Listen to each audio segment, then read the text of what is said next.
Hey, welcome to The Chronicler. I'm Connor, and I'm here to talk about books that I read in 2024. This is the first video for the channel, and we'll jump into it shortly, but I just want to preface this video by saying 2024 was the year that I really got back into reading. I primarily read science fiction and fantasy, and back in 2019, that was the last time that I really was reading quite a bit. And during that stretch, I read Mistborn Era 1 and the first two Stormlight Archive books. Previous to this, I was on a long reading hiatus throughout most of university and high school. Middle school, I read a bit.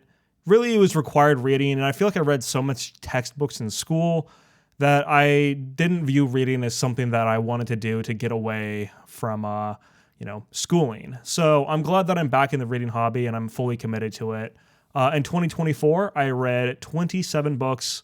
One of these is kind of a shoo-in because I finished it at the very start of 2025, but we're going to include it here so it's documented for the channel going forward. Now, I want to give you an idea of how this is going to work for me rating the books and what kind of system we're going to use.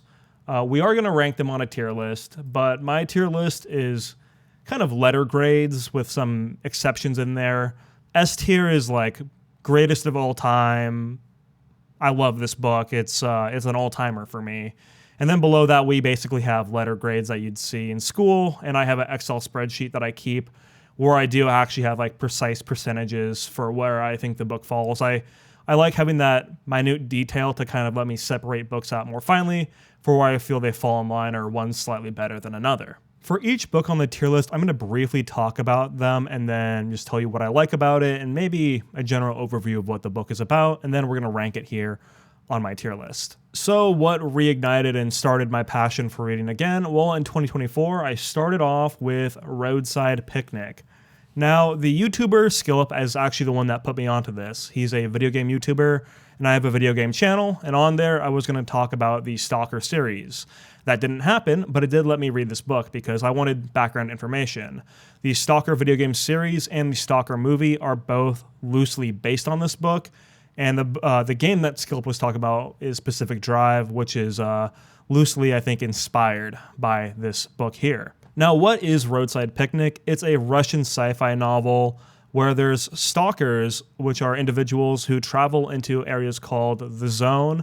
The Zone is basically contaminated, very contaminated area, and it's done so through alien means.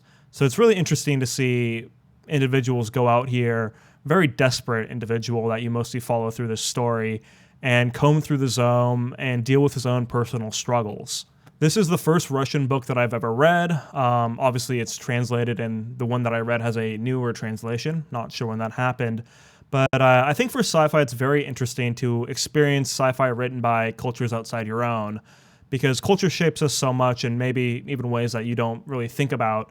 And sci-fi can really sometimes feel like that culture or your society pushed out to its utmost extent.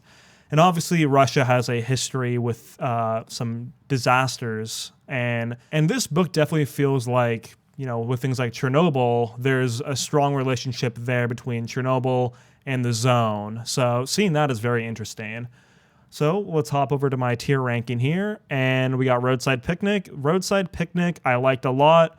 And I'm going to go ahead and throw this right in A tier. So starting things off really well, thoroughly enjoyed it. And it made me eager to read more. So that's what I did.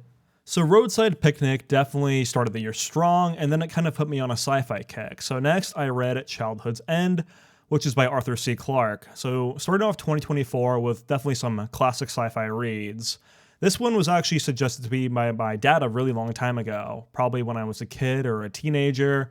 And he just gave me kind of the broad strokes, the outline of the story, no spoilers or anything. So I had a lot here to unpack for myself, and I'm really glad I read this book. And at the time, I liked it, but I think now I appreciate it even more.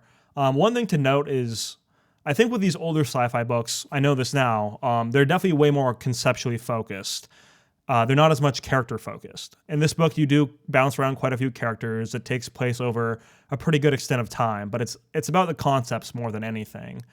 And once I figured that out, I adapted and really appreciated this book for what it is. As far as what the book is about, an alien race comes to Earth and they really take their time introducing themselves to humanity. And once they do introduce themselves to humanity, things start happening. They're not a warring race. They are kind of just there to help us. And they kind of usher us into the next stage of humanity. That's all I'll say about it, but let's go ahead and rank this one on the tier list. For Childhood's End, I'm going to go ahead and place this in the B tier. Really enjoyed it. Like I said, I think I enjoy it more now than I did when I initially read it, so I'll keep this in mind as far as the conceptual focus when reading more books of this era that are from, the western part of the world. So after Childhood's End, I just could not shake the sci-fi bug, and I read Project Hail Mary. Now, this is a lot more modern of a sci-fi book. This book is written by the same author as The Martian, and it is actually getting a movie adaptation fairly soon. Ryan Gosling's going to star. Hopefully he'll kill it there. So I'm looking forward to that. I love this book. It's really good. The Martian, I read at least the first quarter of The Martian, and I've watched the movie quite a while ago. But this book is so good. It's definitely written in a similar manner to The Martian, where you follow one character and his journey, and there's some flashbacks to the past. And then there's something in this book that happens, and I just could not put the book down. I did not see it coming at all. So this one, I suggest you go in as blind as possible. Just know it's a really good sci-fi book, kind of survival in space. The Martian's on a planet. This time he's in a spaceship in outer space trying to stop something from occurring. And that's all I want you to know, because this book, once you hit that point, I think you won't be able to put it down. I do know some people that don't like the book. One of my friends, she did not like it at all, but everybody else that I know that's read this loves it, and for me, that's going in S tier. So we got the first S tier book in here, and let's keep moving along. So after reading 3 sci-fi books in a row, I think I needed some release, and fantasy is actually what I would consider my main reading genre, but fantasy and sci-fi for me are like neck and neck. I love them both. They're at the top of my list. So speaking of fantasy, I wanted some fantasy, and this book I saw in a bookstore way long ago. I don't even remember. Probably sometime around when it was originally published, and I thought the cover was just badass. And this whole series just has great covers. This is written by John Gwynne, who I did not know about at the time. Really, the cover is what sold me on it. And I knew it was like Norse fantasy with big godly creatures and such, so I was on board. I had it on my TBR for a long time, and since I was getting back into reading and wanted some fantasy, this seemed like a good place to jump on. So the Shadow of the Gods is definitely Norse-inspired fantasy. You've kind of got a old pantheon of gods that don't interact with the world so much anymore. There was a Ragnarok-like event that wiped basically all of them out, and they don't really interfere with mankind anymore, but there are tainted, which are descendants of the gods. They have god blood, and it lets them have certain powers. So in this book, you follow around a few POV characters that are part of different mercenary bands, and you kind of see the beginnings of this adventure. This book I enjoyed quite a bit, and I went ahead and I'll put this right into B-. So Shadow of the Gods, right here. It was good, but it didn't get me like, I need to have the next one right now. I need to keep reading. So I did finish this trilogy this year, and we'll get to the other books as we keep moving along, but it's a solid fantasy read, and if you love Nordic mythology, I think you'll really like this one a lot. So more than anything, the Shadow of the Gods got me reading series again, and if I'm reading a fantasy series, why not complement it with a sci-fi series? So I started the first Red Rising trilogy, which begins with Red Rising. I didn't know at the time, but this series is really popular. There's a lot of stuff online about it, tons of reviews on Goodreads and such. I didn't really know that much about the series. The most knowledge I had about it was I think I saw Dark Age in a bookstore one time, and I thought the cover looked pretty cool. I actually don't know exactly what was the inspiration for me reading this series in particular, but I'm really glad that I did. Sometimes it gets a YA tag associated with it. No, it's pretty dark, and I would not say this is YA at all. This book follows Darrow as he kind of moves up the society, the chain of society, to try to make a better world for his people. And along the way, he learns a lot. A lot of the things that he thought were the fact were just were not the fact, and they were wrong. And it's really cool. It's very action packed, and the most common thing that people probably say about this first Red Rising book is that it's Hunger Games in space, but like for adults. Not super inaccurate with that. I think it's a lot more interesting the way that things kind of occur than Hunger Games.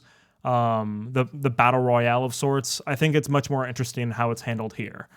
So let's put this one on the tier list. Red Rising, I'm going to go ahead and drop this in B. Like I said, really enjoyed the first one. I was kind of eager to be out of the school setting, but the pacing's really, I like the pacing a lot in this first trilogy, and I just kind of wanted to read the next one right away with how this one ended. So immediately after reading Red Rising, I went ahead and started reading Golden Sun, which is the second book in the first trilogy, and this book kicks so much ass. Golden Sun absolutely rocks. I was a little worried because at the beginning of Golden Sun, there's a sequence that happens, and I was very concerned that we were going to kind of be locked into a schooling setting again. But that is not what happens, and the scope of this goes so far up and above of what was in Red Rising, and the character writing. I think the character writing is really just great in this first trilogy. There are some characters like Severo, Mustang. Obviously, you got Darrow. This introduces the character of Victora. They're like all-timers for me. There's some other ones in there too, but this is where the series, I read it, I got like a quarter of the way in, there was like an inciting event, and just gas pedal the entire time after that. I read this book in like a day or two. I read this trilogy in like 4 or 5 days. I could not put them down, and I got a lot of my other friends kind of hooked on Red Rising, and they just booked it through the first trilogy. So Golden Sun, easy, all-timer.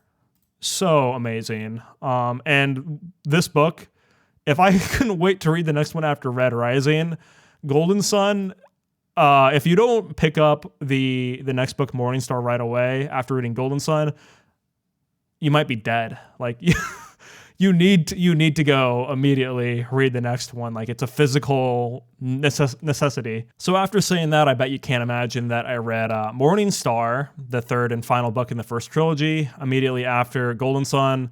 Picked it up the next day. Just needed, like, I stayed up really late reading Golden Sun. Then I just needed that little bit of sleep to refresh me enough to jump into Morningstar. Morningstar, also great. The deeper you get into a series, the harder it is to talk about because you don't want to mention any spoilers. But once again, things kind of get bigger than they were before, and the consequences are larger than they were before. Really like this book overall. There was one sequence near the end of the book where the way that it's first person present, and sometimes storytelling I feel can be difficult when you frame things in that way because you don't want somebody's thoughts to lie to the reader, but you also want things to be a surprise for the reader.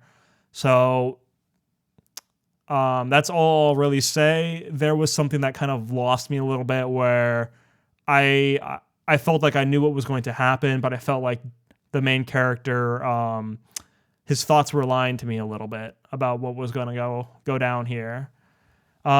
So for that, really, I can't give Morningstar an S. I like this book a lot, though. So with that, I'm going to go ahead and plant it right into the A tier. Really enjoyed it. And it was a great end to the first trilogy. This presents a really good stopping point for Red Rising here. If you liked it, you can continue on like I plan to. But I haven't started the next book, Iron Gold, yet. And as far as I know, that presents multiple POVs. Once Red God gets a announcement date for when it's going to come out, I'll start reading through that next series of books. So Morningstar kind of marked the first series that I finished in 2024. And obviously, this is only like the first trilogy in a bigger span of 7 books, but I'll call it a series for my own win here. They're like decent sized books. and I wanted just like a total palate cleanser. So I read The Alchemist, which is something totally different for me. I'd consider this historical fiction, but it's also kind of like a self-help, self-discovery book. Not kind of something I've really read at all besides like prescribed reading from my teachers or professors before. So I just wanted to go down this little journey on my own, and I think I took longer to read this than I did like maybe the whole trilogy of Red Rising, just because that series is so white-knuckled and adrenaline-fueled that you can't put those books down. This I enjoyed, but it's not as special to me as it is for a lot of people. Still a decent read, but I'm going to go ahead and plant this one right into my C tier. I'd still recommend you check it out, but it wasn't really doing it for me at the time. Maybe I'll come back to this one at a future date since it's so short and see how I feel about it again down the road. Just as like kind of a quick overview of what it's about is it's a young man traveling through different lands, kind of just searching for a treasure. And he makes some learnings about himself and his goals along the way there. So this didn't really deter me from reading something else that was outside my normal comfort zone. So after this, I went ahead and hopped on Piranesi, and this book hit for me way harder than The Alchemist did. Not that they're really similar at all, but it's just because it's outside my comfort zone of what I would typically read. Piranesi is a fantasy book, way different than any kind of fantasy that you might think about as far as like medieval times, sword and sorcery. No, this is a man trapped in this expansive, limitless place called the house. And it's filled with these statues, and there's clouds in this house. There's water and tides in it. It's a very interesting space to explore. And outside of our main character, Piranesi, there is the Other. And the Other is kind of this mysterious character that doesn't treat Piranesi very well. And Piranesi starts to unravel the mysteries of the house and himself during this journey. It's not very long either. From what I understand, Susanna Clarke took a lot of time writing this novel, and I think it's probably all the better for it because this book is really good. I really connected with it, and I think now I appreciate it more than I did at the time. It's one that sticks around in my memory. So Piranesi is going to go, it's tough. I did give it like 5 stars on Goodreads, but now it's kind of more of a precise breakdown. I'm going to put Piranesi in A+. I really enjoyed this book a lot. I definitely will reread it in the future. It makes you think, and the ending is great. Really puts everything together, and it just paints a beautiful picture. And I believe the author was going through some health problems for a long time, and knowing that now, and then knowing the ending and kind of the message that I got out of the book, it's powerful stuff. So I'd really suggest you read this one. It's a nice short one again too. So after reading The Alchemist and Piranesi back to back, I was actually craving some action because those two books don't really have that much, if any. So that brought me to the next thing, which was The Sword of Kaigen. It's a fantasy book, and I still wanted to expand my realm of kind of things that I've read. And this is an indie book, so this is really one of the first indie books that I've ever read. And this was right around the time that I definitely started getting more into BookTube. Previously, I had followed Daniel Green for a while, but around this time, I started following like Two to Ramble, Petrick Leo, Mike's Book Reviews, a bigger crowd of people in general. And this one seemed to get good reviews across the board, so I definitely wanted to check it out. This is kind of like Avatar: The Last Airbender, but for adults, as far as the magic system is concerned. There's kind of a nation that uses wind magic, one that uses fire magic, and the one that we follow here, Kaigen, which uses water-based magic and ice-based magic. And in this story, you follow a family, a very powerful family, mostly focused on the mother and the oldest son of the family. And it's just a great tale. There is kind of the action climax in the middle of this book, and a lot of people will tell you that, the climax is in the middle, and then, you kind of process everything afterwards.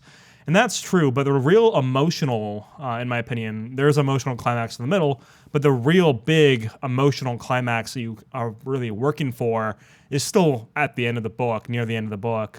There's a fight that happens here that is just so great, and this book is phenomenal. So now it comes to the ranking, and one thing about the Sword of Kaigen that you should probably know is that Emma Wong, the author, had originally constructed a larger universe called the Theonite universe.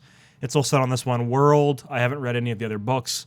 The Sword of Kaigen can be read as a standalone, but it does have some ties and sets up some things that will never be paid off because she has decided to drop this universe because she started it when she was much younger, and I think as she's grown as a writer, she's recognized that maybe continuing there could limit her strengths, her newfound strengths as a writer. So some of that, and there's one character I didn't really like that much. It drops the book just a tiny little bit. So the Sword of Kaigen, I loved the book when I finished it, and I think I love it even more now. It's really a toss-up between A+ and A. We're going to go ahead and we're going to stick it in A for now. I think that feels good to me. Following the Sword of Kaigen, I wanted something a little shorter again, but in a series. So I went to Murderbot, also to get back to some sci-fi, because it had been a little while. Murderbot, I've seen it's really popular online. It's definitely seemed to clean up at some of the book awards for sci-fi. So I wanted to check it out, and this first book, it's really short. I think it was like 2 to 3 hour read, maybe even less than that. But most of the books in this series are quite short, and you follow around this Murderbot who has managed to hack his like governing module, so he has more freedom and thoughts than another Murderbot might. It's good. It's definitely an exploration of humanity. And it's fun, too. A little bit of humor in there. I felt pretty good after finishing it. And now I still enjoy the book, but I don't think that it's necessarily something that out of everything I've read this year, it doesn't really jump out at me right now as something that's excellent. So I'm going to go ahead and stick All Systems Red. It's kind of between B- and C+ for me on this one. Let me check something here. I am going to go C+ with this.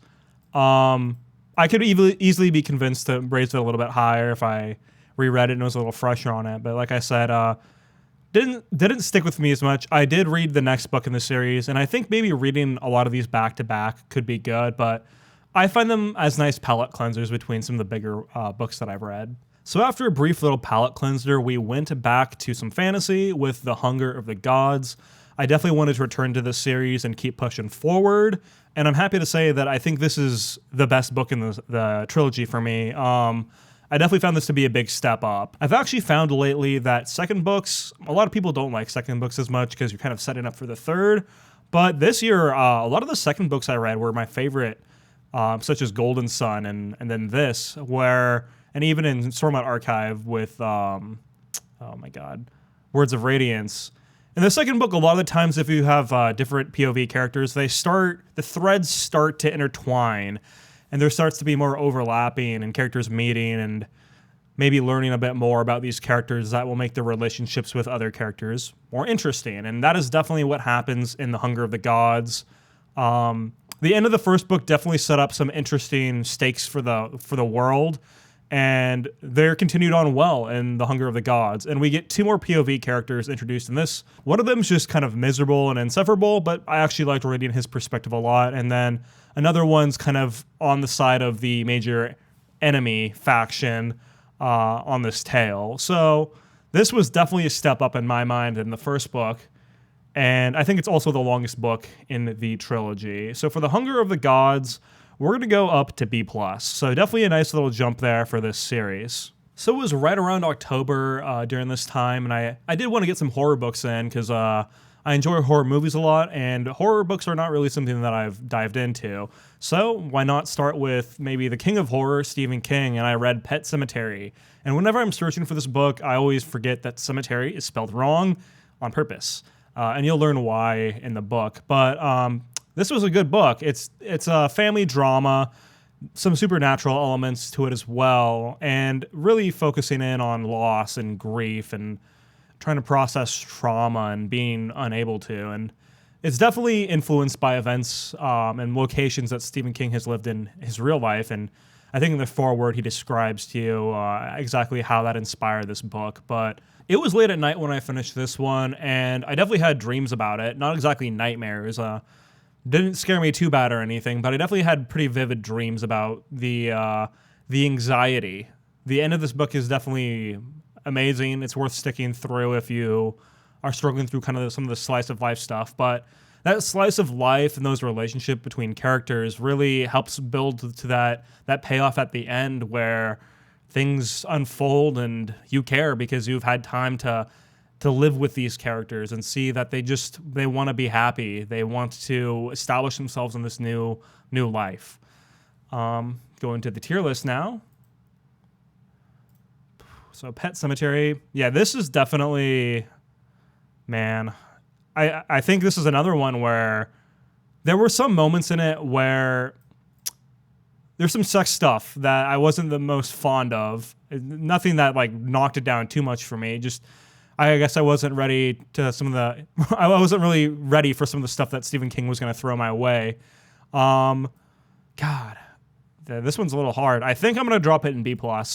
I really enjoyed it, and another one that sticks around with me more now than maybe it did initially after I finished it. So after reading a pretty heavy book like this, I wanted a little palate cleanser, so I went back to Murderbot, which is kind of my palate cleanser series, and Artificial Conditions was pretty good. I don't think I enjoyed it as much as I liked the first book. This one is still pretty solid, though. Explored a lot of self-discovery for the titular Murderbot himself. I don't really have that much to say about this entry, to be honest with you. These books are really pretty short. This one, I'm going to stick it right in C tier with The Alchemist. I haven't read past this entry, but I definitely intend to keep pushing forward with the Murderbot series. I think there's some really good stuff in there, and I enjoy the writing and the character a lot, so I'll definitely stick it through. So after finishing up Murderbot, I kept on my pattern with going from sci-fi to fantasy and fantasy to sci-fi, and I read The Dragonbone Chair. Obviously, at this point, I hadn't finished up reading through the Bloodsworn Saga, the John Gwynne books, but I was just craving some kind of different kind of fantasy, something that felt older as far as, I definitely think that Bloodsworn feels like a modern fantasy. I wanted something that felt older, more, I don't know, the lore is deeper, the world is richer, there's just storied history, and this book delivered on that. It is a slow book, I will tell you that. The main character, Simon, you spend a lot of time with him just going through the castle, the Hayhold, I believe it's called, and you just learn the storied history of this castle that's generations and generations old, and these people outside and these grand tales that Simon wishes he could kind of be a part of or be something greater. He aspires to, be wrapped up in greater things, and then some of those things might start happening to him. There are some tropes in this. He's an orphan. He's not a farm boy, but he's like a kitchen hand. There's a old magic tutor. So there's definitely some of those older tropes here, but it's also more modern, I think, in the way that it deals with politics is a big factor in the story. You do get other perspectives besides Simon, and I think in a lot of modern books, you kind of get whole chapters dedicated to POV characters, but in here, you definitely bounce around within the chapters to different POVs. So it's interesting to see the political intrigue as well as kind of the light versus dark and the ancient history to this whole world. So I haven't read past this book. 2025, I definitely plan on finishing Memory, Sorrow, and Thorn, the first trilogy in the Austin Ard greater universe. So I'm going to go ahead and put this one on the tier list now. So Dragonbone Chair, I think this goes firmly right into B tier for me. I liked it a lot, but it didn't have that magnetic pull that I need to go read the next book right now. It's kind of that I really enjoy this world, and when I'm in the mood for this kind of fantasy, this is the perfect series for me to return to. I think I kind of got on a spree of getting into series and not doing standalones at this point, so I had this next book on my radar and this series on my radar for a while, and that is Sun Eater and Empire of Silence. I've heard, you know, it was kind of like Dune, big scope, epic science fiction, but it's kind of science fiction fantasy, space opera. This was on my radar, and I had a strong feeling that this series, I was gonna like it a lot. And as we get deeper into the series, I'll keep you posted on that. But Empire of Silence was good. It is kind of a slower paced book. You spend a lot of time with Hadrian Marlowe. He's very melodramatic, so you have to get used to that. Just kind of going through things. There's not a ton of action in this book, actually. It's a framed narrative, so one of the biggest things about the series you should know is that Hadrian, at the very, very beginning of the series, he tells you, I committed genocide by destroying a sun and wiping out this entire race of aliens called the Cielsen. And this is kind of the beginning of his journey. He's probably in his 20s, I think, in this book when you first meet with him. And by the time he's writing this, reflection, I think he's probably, I don't know if we've ever got a definitive number on how old he is. And time passage is very interesting in the series, but I think he's like 1,000 years standard, or 800 years standard by the time he's writing this recollection of what led him to what he did. Overall, I enjoyed Empire of Silence quite a bit. It took me a little while to read, not too long, but like I said, there's maybe less action in this than I had initially anticipated. It's a very philosophical series, and I actually, now that I know that and I understand that from reading the books, I enjoy it way more. This first book, maybe there are a little too much references and maybe a little too closely inspired by some things. Like the computer stuff and the shield stuff is very similar to Dune, how it works, and like the laws and rules around it. So I feel like that pulled me out just a little bit, but Christopher Ruocchio is very open about wearing his influences on his sleeve, Christopher Ruocchio being the author of this book. So let's go rank Empire of Silence right now.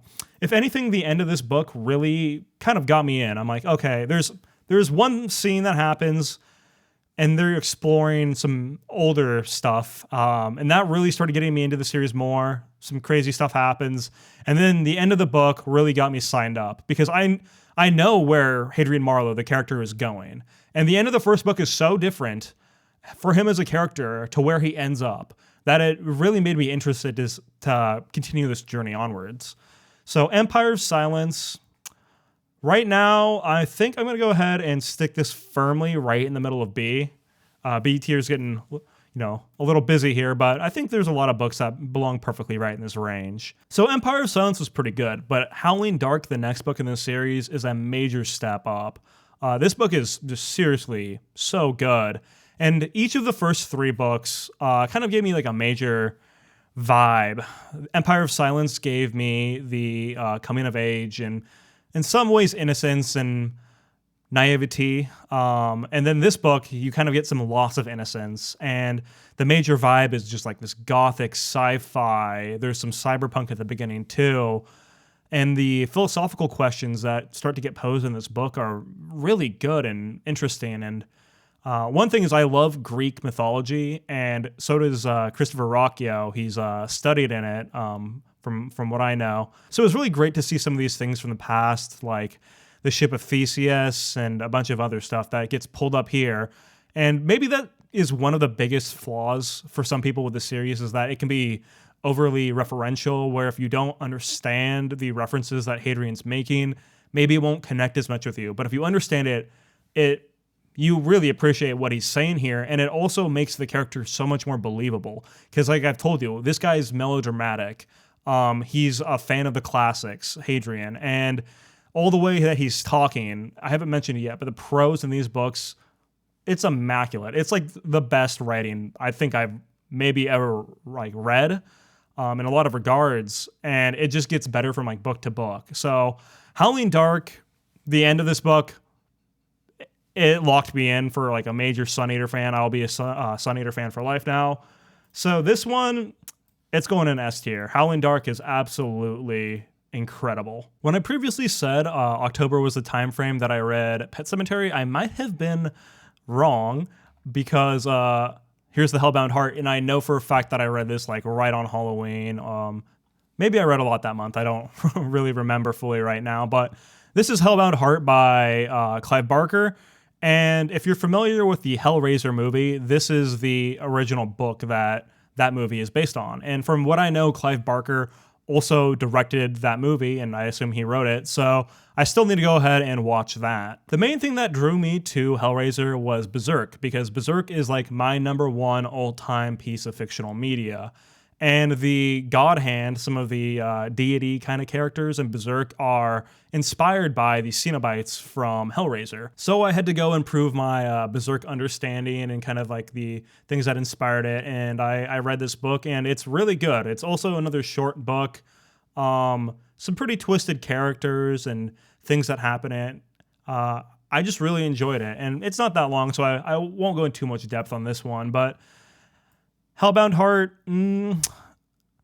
I think it might be a B- for me. That sounds about right based on everything else that's on here. Still a really enjoyable book that I would definitely recommend, especially around the Halloween season. If you want something that's got some body horror in it and is just kind of twisted, definitely read this one. So after this, I went ahead and returned to the world of the Sun Eater. And since I liked the first 2 books so much, I decided that I'm going to read every single story there is ever to read in Sun Eater. So I went ahead and read this novella, The Lesser Devil. This is indie published. The other 2 books were published by DAW. I think it's technically book like 1.5. This book follows Crispin, who is Hadrian, the main character's brother. And this one's third person. I should have said in the previous books, it's first person, but like from the past. Like he's telling the story from the future, but it's all in first person. For this, it's third person, and you're following Crispin through some family drama that happens on the planet. It's pretty short, just a little novella, but it took me a while to get through just because it wasn't gripping me that much. I think it's a pretty solid read, but it almost felt like to me that Christopher Rocchio was kind of experimenting in the indie publishing space with this entry.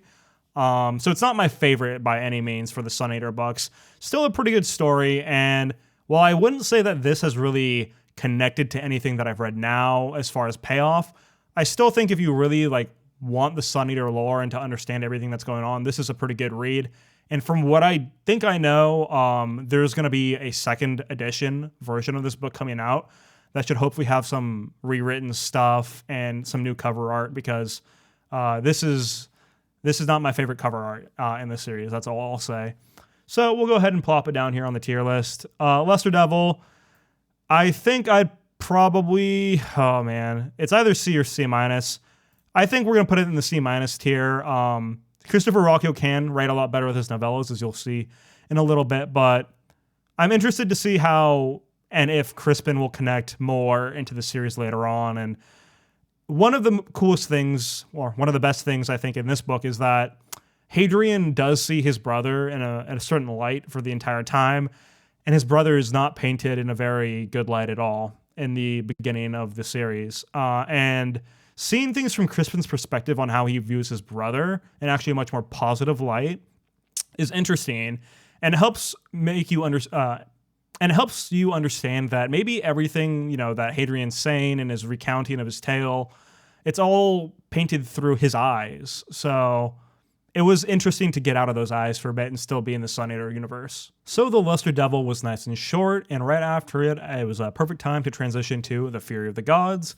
And I lined up my reading schedule so I would read this right when it released. And that was pretty nice because I haven't really done that in a long time, or if ever, where I read a book right when it dropped. And it's interesting to kind of see the conversation play out right as, you know, it happens. Obviously for movies and stuff that happens more for me, but this was nice to see for a book.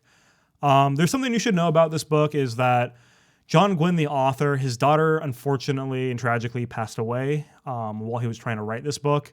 And that shook him and his family to the core, which is very understandable, and I give my sympathies to them.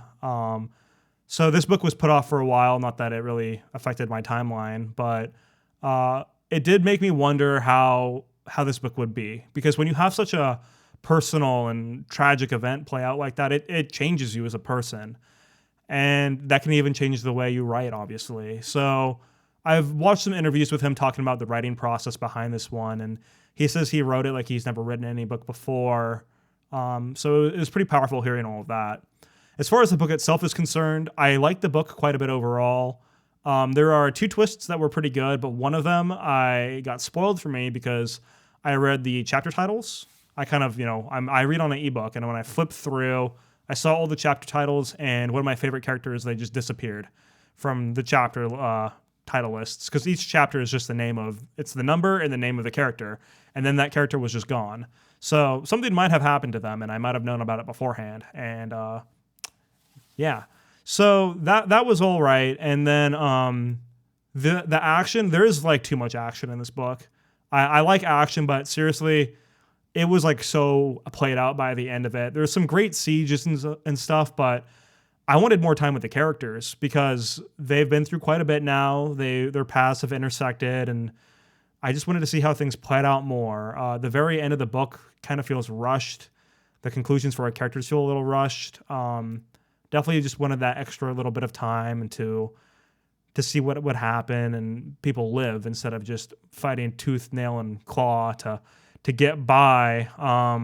The action is written extremely well, though, and some of the vengeance that plays out in this book, it's predictable vengeance, how it plays out, but the execution of the vengeance, like the methods of which are pretty fantastic. So we'll go ahead and drop this one on the tier list. I think I enjoy this right around the same amount as the first book. I definitely think The Hunger of the Gods is my favorite book in the Bloodsworn trilogy, and that's another series off the list for my year. So after finishing another series, I wanted to get to some darker fantasy and maybe a standalone. So Between Two Fires seemed like the perfect fit. I think my sister told me about this book a while ago, and I've heard some people say, oh, it's kind of like Berserk in certain ways. And it's really good. I think actually my favorite part of this book is the beginning, maybe like the first quarter to the first third. Some stuff plays out, and it's just kind of, it's almost humorous how a lot of this stuff is written. Some of the stuff is just so like, how could this keep getting any worse? And then it does. You're like, you can't help but laugh, because what else can you do in a situation that's so shitty?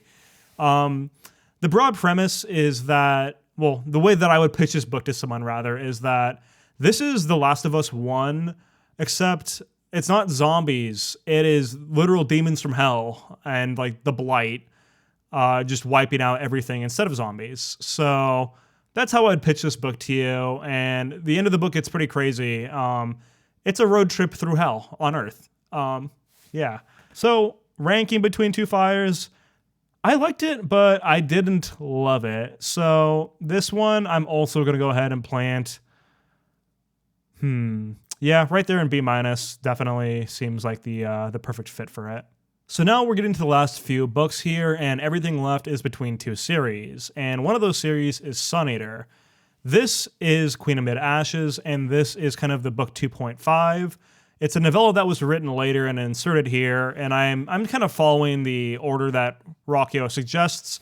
So I'm reading this, and I did read some of the short stories that I still have to get through the short story collections, and I'll talk about them later when I do. But this novella is really good. I think this actually has some of Christopher Rockio's best writing in like totality throughout the series that I've read, in this novella in particular. It's a really good reflection on where Hadrian has been, where he is now, and where he's gonna go. Just really fantastic stuff. I don't want to say too much about this book in particular because at this point in the series, a lot has happened to Hadrian, and he's in a very different place than he was at the beginning of the series. In this book, he deals with a baroness, and that baroness, she's done some things that he has to figure out, and figure out the Sicilian are sieging this planet, and he's got to figure out what exactly happened here. Is the story really what I'm being sold, or is there something deeper here? And really the message here is the Baroness kind of paints a good picture for where we know Hadrian's going. That's what I'll say about Queen Amid Ashes. And man, I really like it. I'm going to stick it an S.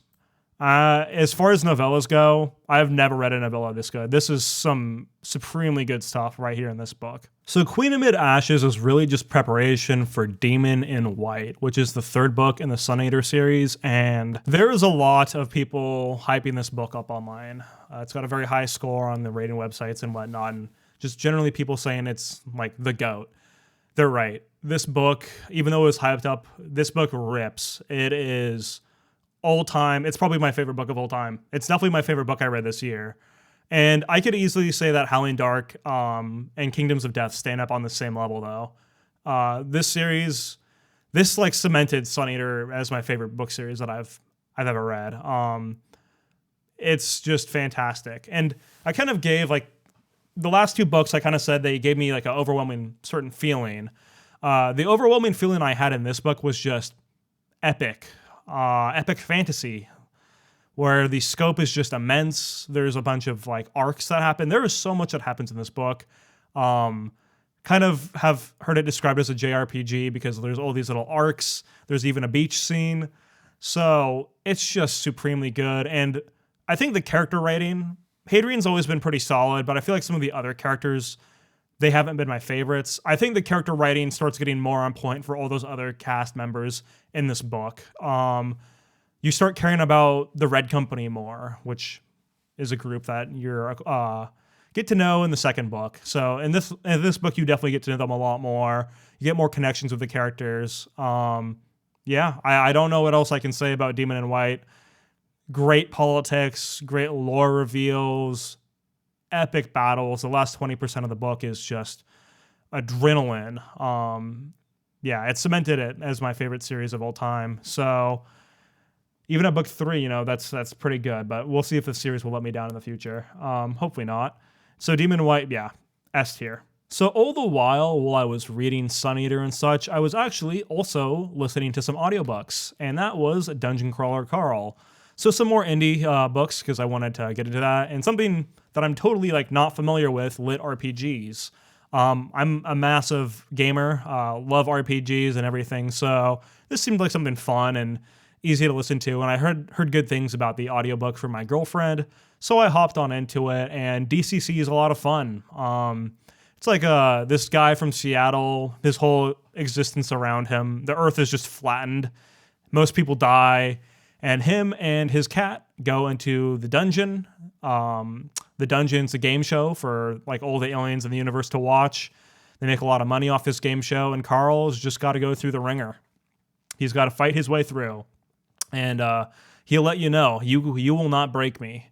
That's a big theme. It's definitely the world is the villain, society is the villain in DCC, and it's really good. I was surprised by how much I enjoyed it, and I did the audiobook for this. I don't really like audiobooks typically. I have, you know, troubles fully like focusing on the book just through the audiobook, but the audiobook for Dungeon Crawl Carl is perfect. It elevates it, I think. It makes it better. The narrator is just amazing. I think it's Jeff Hayes. He does a fantastic job. It almost sounds like it's a full cast with how well he does everybody's voices. So I'm going to go ahead and rank Dungeon Crawl Carl. And for me, I think this lands pretty solidly in the B tier. Just, you know, not as deep right now. It does have some very dark elements, but as far as just pure fun and enjoyment goes, we'll bump it down a notch. B-, but really good overall. So immediately after finishing DCC, I went ahead and just pushed on through the series to Carl's Doomsday scenario, also listened to via the audiobook, and I enjoyed this one a lot too. Probably just as much as the first book. You start learning more about the society. Carl gets his class and such, and you learn more about kind of like the other characters and the systems at play here. And I think Carl's such a fun character to follow because he's a rule breaker. There's some like, you know, rules defined in the system. Everything's gamified, but Carl finds interesting ways to get around these rules or exploit them to his advantage. So just really fun books to listen to or read. And I'll definitely keep going through the series here. So that also lands right in my B- tier. All right, now we're on our last two books, and they're both Sun Eater books. So we have Kingdoms of Death. This book was also kind of hyped up for me for how dark the series gets.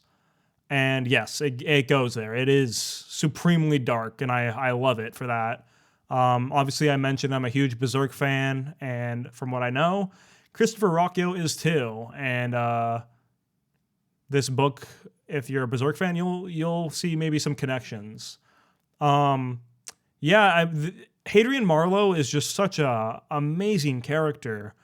Every book, he feels almost like a different man, and he's evolving and changing, and the events around him are shaping him. And at this point, he's hundreds of years old. I think he's around 300 years old during the time of this books, and you feel like he's just the unbeatable, godlike figure.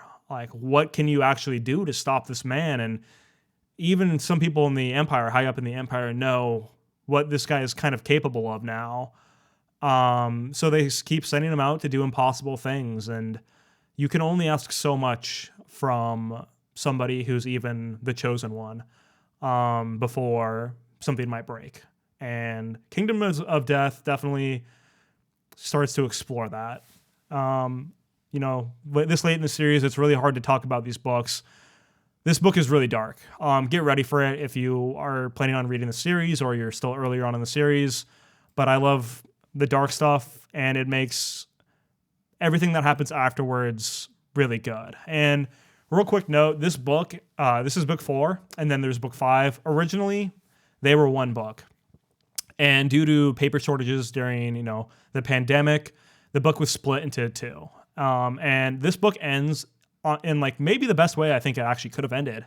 There's a lot that happens, and then at the very end, you get some nice light at the end of the tunnel. That just was so fitting. So let's rank Kingdoms of Death. Even though, it was a book that was originally one but split in twain, this book is amazing. It's another S tier. My S tier is almost the biggest tier here. But I mean, Sun Eater, got into it this year, and it is just immaculate stuff. So that brings us to the final book that I read in 2024, but I actually finished near the start of 2025, and I'll get into that in a little bit. And that is Ashes of Man, the 5th Sun Eater book. This book is great too, and like I mentioned, this is really the second half of what was originally one book. This has some of my favorite scenes from the entire series in it, but overall, I think it was slightly weaker than anything before Howling Dark. Still a very, very good book. And I think one thing that really affected my enjoyment of this book, and why it may be slightly lower rated for me, is that I was having a lot of health problems when I was reading this book. I actually had appendicitis at the start of this year, and I had to get my appendix removed. And before that, I was traveling abroad, and I was really happy because I'm like, I can pound through Ashes of Man on the plane flights because they're long. But I was suffering on those plane flights. The flight back home was a plane flight from hell. I've vomited 6 times on that flight, nonstop stomach pain and such. And it wasn't until a week later that the appendicitis really flared up uncontrollably. Had to go to the ER and get surgery. And even in the ER, after my surgery, I was laying there in the bed. My girlfriend brought my e-reader to me, and I had my headphones, and I was trying to get through Ashes of Man. But some pretty gnarly stuff was happening in this book, and I didn't want to listen or read that while I was suffering myself. So I feel like that probably affected my enjoyment of it overall. But like I said, still amazing. So, F tier. Now that's just where it's stored because I couldn't move it back out after my last botched recording. But Ashes of Man, A+. So that's everything for tier ranking this year. So my dog woke up and he actually told me my tier list is shit. So that means we're going to take one final look at it and see if there's any adjustments that need to be made here. You might be hearing him drinking water in the background. One thing I do think I want to change is I like Roadside Picnic a lot. And I feel like my mental muscles, as far as really consuming the messages and themes of book, didn't fully kick on until I started reading Howling Dark and Sun Eater. And that series activated something in me that I've been longing for and just made me a better reader, I feel like. And because of that, I feel like Roadside Picnic, maybe on the second pass, my rating will change, but I think I'm going to drop it to A- for now. And that might just be a consequence of it being the very first thing I read in a long time. Now let's keep going through here. I'm extremely tempted to bump Pet Sematary up into A-. Let's see. B tier, I think B tier, it looks pretty damn solid. The one if I would bump it up would probably be Red Rising. I almost have like I wouldn't say it's like a guilty conscience about it, like bumping it up higher, because I kind of just enjoy this book so much. It's almost like my guilty pleasure, how much I enjoy this book, because I think the next books are so much better, but even this one, man, I really enjoyed what I was getting out of it. Just pure fun in this one. I mean, some suffering can be fun for the reader. But God, yeah, I'm gonna do it. I've convinced myself. Bumping it up just because it's kind of too enjoyable of a read. Maybe not like the deepest thing ever, but just so damn enjoyable. Everything else there I like. Fury of the Gods. This one, I wish there was something between B- and C+, to be honest with you. Because I think everything in here I did firmly enjoy more than All Systems Red, but I do feel that I liked Fury of the Gods lesser than the Shadow of the Gods, and I guess I could arrange these in order. Let's do that. One quick final pass. Arrange these in order of how much you liked them, most to least. Well, that's S tier. This will be pretty easy, I think. Yeah, so Demon in White, Kingdoms of Death, Howling Dark, Golden Sun, Project Hail Mary, Queen of Mid-Ashes, Ashes of Mad, Piranesi. Yeah, let's do that. Sword of Kaigen, Morning Star. Then you got Roadside Picnic. We're gonna do that, and yeah, we're gonna do that. Pet Sematary, Red Rising, Hunger of the Gods. For B, ooh, I think just like that is perfect. So Dragonbone Chair, Empire of Silence, Childhood's End.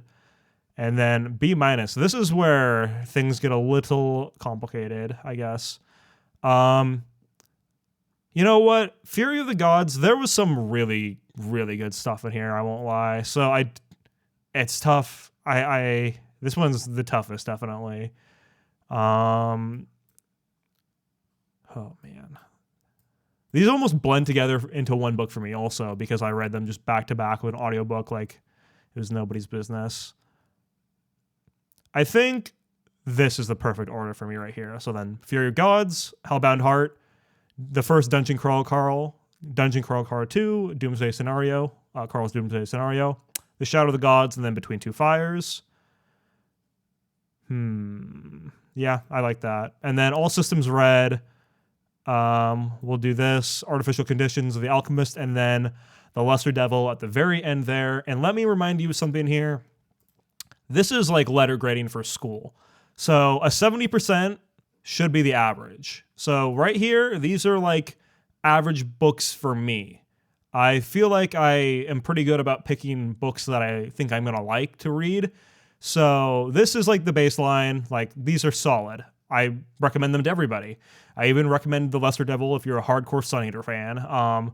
When you start getting to D and F, that's like DNF. You get what I'm saying? Like, I did not finish, maybe. I don't really read a lot of books like that. So if something's in the D or F tier, I do not recommend it. I did not enjoy it. It is subpar. So there's nothing that I read in 2024 that really fits into that category. So this is my ultimate ranking for, you know, S to whatever, and then left to right as far as like inter-tier rankings if you care about that. You know, day-to-day things can change, so this is just for right now. And if you made it to this point, thanks for listening to everything I had to say. I'm definitely looking forward to talking more about books. My format's kind of going to be like this, where I do pretty highly produced video game videos, and I don't want to bring that same amount of effort really over to the book stuff. I love talking about books, but books are the theater of the mind, right? So I think just me talking and really expressing my personal feelings about these books is how I'm going to go through it. I'm not going to do anything too like super produced like I do on my video game channel, because if I do both, that's just going to burn me out from the hobbies that I enjoy. So I'm going to keep this pretty casual. The next video will be covering Blood over Bright Haven. I'll be doing a non-spoiler and spoiler review for that book, so stay tuned and you'll see that soon. Otherwise, thanks for watching this video, and later.